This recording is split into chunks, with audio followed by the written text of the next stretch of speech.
money back into the process again, to invest it somewhere. What do you do if there's no place to invest?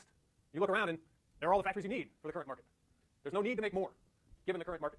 You need to find some place to send that money where it can complete this process, this ever-repeating process. And this, Lenin suggests, is the other driving force behind imperialism. You can imagine it as a response to a surplus of money capital in the core economies, moving outward in search of investment opportunities.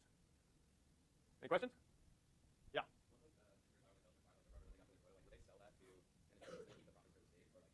We're going to talk about rubber in the Belgian Congo in a second, so I'll answer that question then. Okay. So the scramble for Africa, which is dated here as 1884 to 1914. 1884 being the date of the Berlin Conference, which I'll discuss in a moment. 1914 being, of course, the beginning of World War I.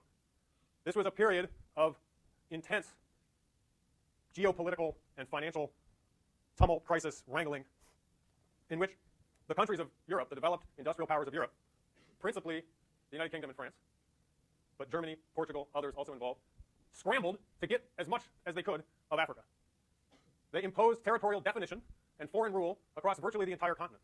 So this is when those lines get drawn from the coast inwards until all of Africa has been divided up. It is driven and closely related to European industrialism. It was very much about finding and controlling natural resources and labor power and incorporating them into the various industrial growth machines of Europe. And in many ways, it's a prelude to World War I and the rise of totalitarianism. It anticipates and shapes, informs much of what happens in Europe that produces World War I and, in fact, later produces World War II. So this is a very important 30-year period of time that takes place in Africa, in Europe as well, obviously, but which brings about the circumstances that would strongly affect Europe in the 20th century. So here we have 1914. By the end of this period, you have 7 different European powers: Belgium, France, Germany, Great Britain, Italy, Portugal, and Spain. And they have divided up Africa into what we would now call countries. These were colonies. The boundaries of these colonies are very, very similar to the boundaries we now recognize as the boundaries of African nation states. You see that the UK and France are the biggest winners, so to speak. The United Kingdom controlling a large amount of land in South Central Africa, and then again along the Nile River, as well as Nigeria and other parts of West Africa. The French controlling most of Northwest Africa. The Germans here, the Belgians here, Germans over here as well. The Portuguese in Angola and Mozambique and Madagascar. What have we left out? The Italians in Libya, Eritrea, parts of Somaliland. So how did this happen? How did these lines get drawn and these occupying powers assert themselves? Why was it not still a case in which they could just have little ports or smaller colonies and leave this interior alone? What was motivating them to insist somehow on the entirety of the continent in a territorial form of this nature with these boundaries? And it starts, well, it doesn't start. It reaches ahead at the Berlin Conference of 1884 to 1885. And we have a list of participants here, basically all of the important powers of Europe, along with the U.S. and Zanzibar. Zanzibar being a rather powerful and well-organized state of sorts on the east coast of Africa. It had long had very important trade relations between Africa and South Asia, and at this point was still enough of a power to earn a seat at the table. It produced the General Act of the Berlin Conference, which is more frequently known as the Congo Act. The Berlin Conference was called principally at the behest of King Leopold of Belgium. And King Leopold, well, I'll talk about him in a moment. So what did the Congo Act say? So they met through the winter, and they produced this act, and they signed off on it in 1885. It made the Congo, which for a period of time was later known as Zaire, into the property of the Belgian crown. King Leopold, shall we put it, was jealous. He was rich and powerful, but he was envious of the wealth and power of the British and the French and even the Spanish and the Portuguese. He wanted a piece of the action. He wanted the Congo. And he got the rest of the European powers to agree that it belonged to him. And this is an important distinction. He didn't get them to agree that the Congo was a colony of the Belgian state.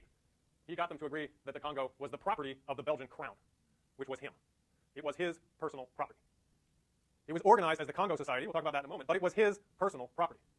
How did he do this? Believe it or not, he did it by fashioning himself as a progressive, free-thinking, open-minded man, an enlightened man. He stood up and insisted on 2 principles: free trade and the end of slavery. And in this way, he aligned himself in powerful ways with the British, who had abolished slavery 70 years before, almost 80 years before. And he aligned himself with progressive advocates for the end of slavery everywhere else in the world. It had only recently ended, and he was for most of the European powers, and he was taking advantage of the idea that this was a progressive thing to do. He said, there will not be slavery in the Congo. He said there will also be free trade, which is something the British particularly advocated. Even back then, it was the thing you advocated if you were a modern industrial power. You wanted free trade. One of the big bones of contention among the European powers at this time was precisely that trade was not free in most parts of the world for most goods.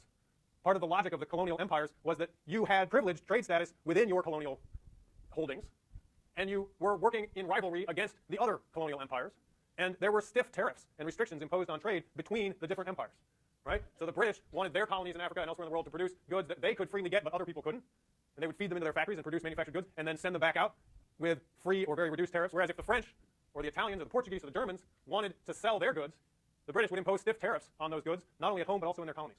There were essentially trade wars going on between the empires, and they were intended to protect your own factories, your own industries, against rivals from the outside, but they had the effect of inhibiting trade. And the British, as the most powerful of these players at the table, wanted there to be more free trade, and didn't like the tariffs that other countries put up, and liked to think of itself as being more free-thinking, open-minded, sort of advocates of an Adam Smith, invisible hand kind of approach to the economy.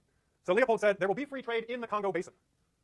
The Congo will belong to me, but I will not impose tariffs on the goods of other countries. I will let the Congo be a realm in which free trade occurs.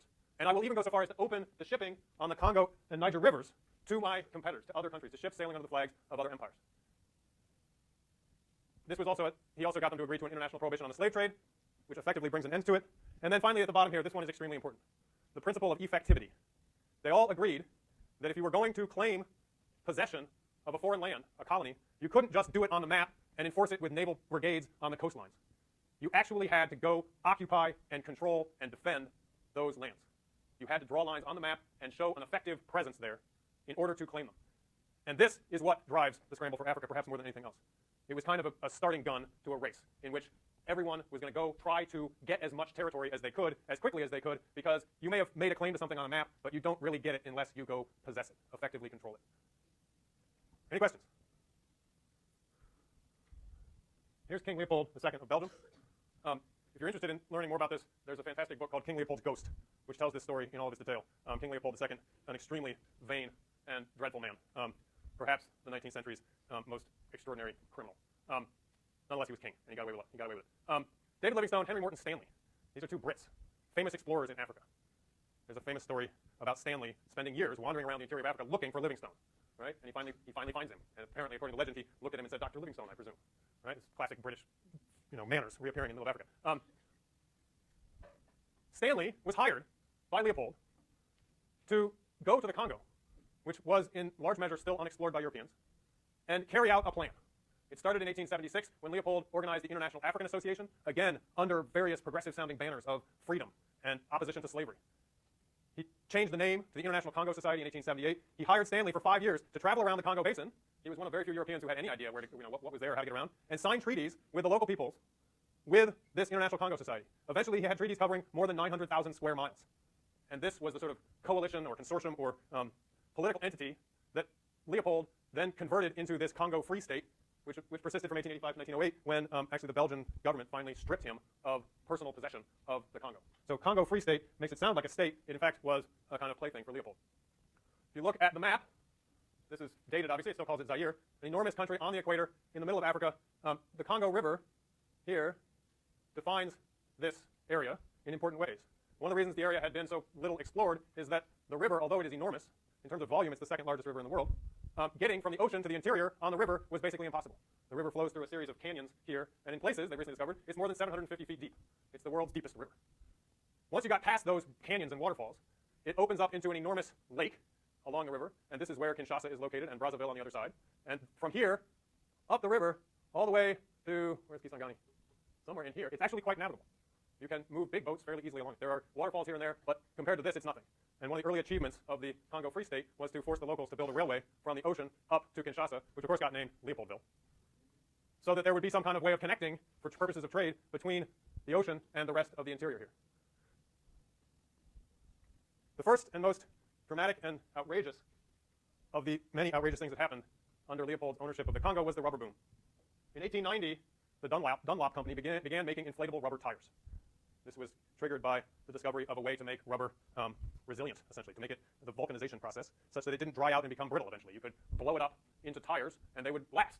And this triggered a huge worldwide boom in the production of things made of rubber, including tires, gaskets, electrical insulation, hoses, tubing, and so forth. Suddenly, you had a new material that could do a lot of things better than any previously known material could do it.